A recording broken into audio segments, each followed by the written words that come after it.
What's going on? YouTube professional mechanics. You see something funny about that?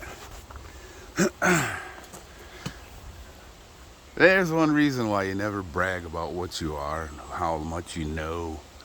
Stuff like that could still happen. Now, my fault 100%. That's a 455 Welbro. I put in there 3 days ago. Everything was fine. We drove out to Kentland yesterday. That's in Indiana. Just cruising 60. I wasn't trying. I'm not racing nobody. Like, it was just me and my wife just doing a cruise. That's it.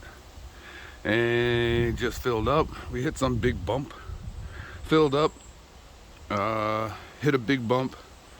And then about 5 miles later, my rig just shut down. Totally shut down. And you could hear the pump humming, and then all of a sudden the pump stopped humming and no fuel.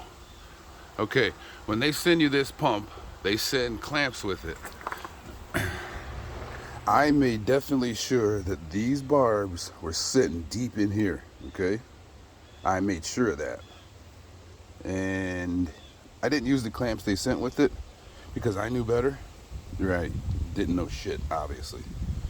Yeah, those clamps are important. This tube staying on the pickup, that's very important.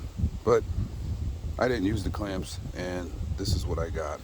I was stranded 50 miles away from home on the side of the road, zero reception. Yeah, there we go.